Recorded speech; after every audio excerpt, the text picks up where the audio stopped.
আমাদের ফ্যামিলিতে শুধু 6 জন, তার একজন বাচ্চা রোগী বেশি, এর অপারেশন করা আছে। অপারেশন করছি।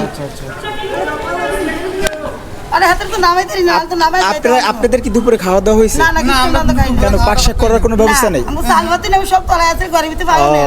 আপনাদের চালপাতি আছে, পাক করার কোনো ব্যবস্থা নেই? 2-3 কেজি যা আসল তলায় রইছে, বুঝে পাই না। আপনাদের গ্রামের বাড়ি কি এই জায়গায়? না, গ্রামের বাড়িতে লক্ষ্মীপুর। লক্ষ্মীপুর। তো অনেক কষ্টে আপনাদের দিন কাটছে। মনে করেন অপারেশন করে আনছি, অনকা এটা 15 দিনে 3 দিন আইছি হাসপাতাল থেকে। যাও, আমরা ঢাকা থেকে আইছি একটাই উদ্দেশ্য, আপনাদেরকে দেওয়ার জন্য। এগুলি আমরা বাসায় কেউ নিয়ে যাবো না, কিন্তু আমরা দোয়া করি আপনাদেরকে এই বিপদ থেকে যেন খুব শিগগির যেন আল্লাহ মুক্ত করে। আর আমাদের এই ছোট মানুষদেরকে দোয়া করবেন আল্লাহ। ঠিক আছে, ভালো থাকবেন। ঠিক আছে। প্রায় 3 হাত ডিফারেন্স উত্তর দিক থেকে দক্ষিণ দিকে। পানির লালপোলের আগে এবং লালপোল, আর লালপোলের ওদিক তো রাস্তা সব তলায় গেছে এবং রাস্তার গাছ সব ভেঙে পড়ে গেছে। এখন যাওয়ার স্রোত প্রচুর, যাওয়ার কোনো ব্যবস্থা নাই। আমরা এবার রশি স্বেচ্ছাসেবক যারা আছে তারা রাস্তায় রশি টানাইতেছে, ওই রশি ধরে রাস্তা ধরে রশি ধরে যাইতেছে রাস্তার সাইডে। এতটা স্রোত, মানে খুব স্রোত। আমি দাঁড়াই থাকা কষ্ট হইতেছে। আমাদের সকালে প্রোগ্রামটাই ছিল ওই জায়গায়, আমাদের 3 জন আমরা গেছি, যেতে পারিনি, আমাদেরকে নিষেধ করেছে, তাই আমরা গাড়িটা ঘুরে আবার এখানে চলে আমরা 3 জন গেছি ভাই, আমাদের খুব কষ্ট হয়েছে। তারপর 7 জন। এরা কি আছে একটু ইয়া করতে পারবেন? হ্যাঁ, একটু নিয়ে আসেন, আপনি ইয়াগুলো নিয়ে আসেন। আর ইস্তালাতে 3 ফ্যামিলি ওরা পড়ে গেছে। আচ্ছা, নিয়ে আসেন আপনাদের ফ্যামিলি ইয়াগুলো নিয়ে আসেন, আমরা একটু দেখি। আচ্ছা আসেন। এর মহিলা মানুষ তো অন্ধকার দেখা যায় ভিতরে না। হ্যাঁ, আমরা আজকের শেষ করব আমরা এখানে এই গলিটা দিয়ে। আসলে সবাই ঠান্ডা লেগে গেছে, কারণ সারাটা দিন আমাদের কাপড় চোপড় অনেকটাই ভিজা ছিল আর আমাদের খাবারও শেষের দিকে, হয়তো আর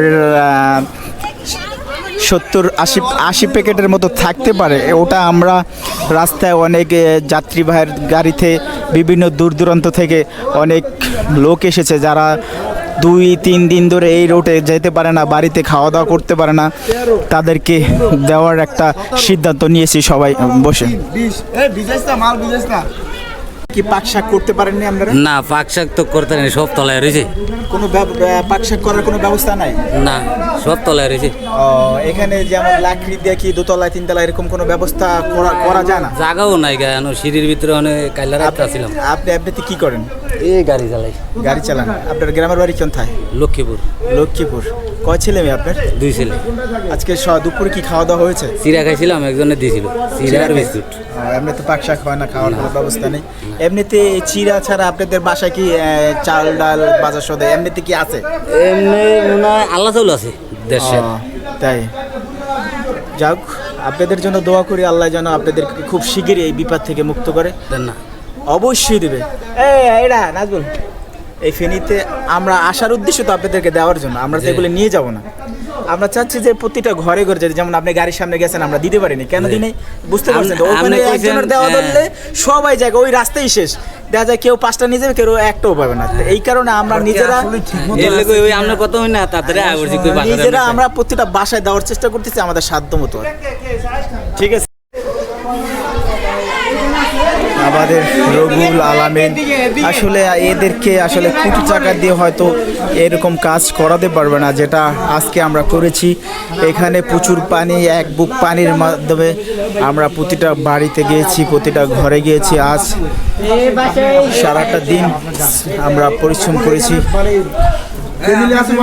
এখন আমরা এই ঘরে দিব, দেখি কারা আছে।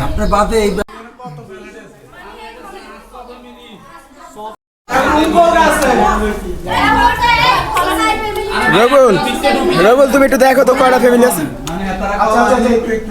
যেই যার 4 ফ্যামিলি না, 2টা দিয়ে দাও। 20 জনের মতো ভাইয়া, তুমি ওখান থেকে একটা দাও। তাহলে আপনি একটু এটা ইয়া করে দিন, আমাদের ইয়া কম বুঝছেন। আসো তাহলে আসো।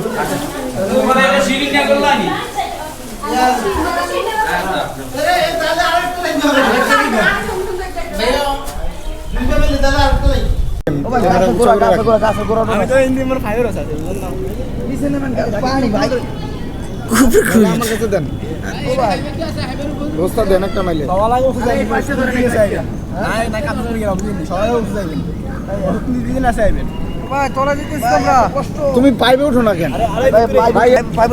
না না, পাইপ উঠলে ক্যামেরা ইউজ করতে পারবে না পারলে হাতে দেন আপনি না। দেন একটা, দেন আমার একটা দেন। একটা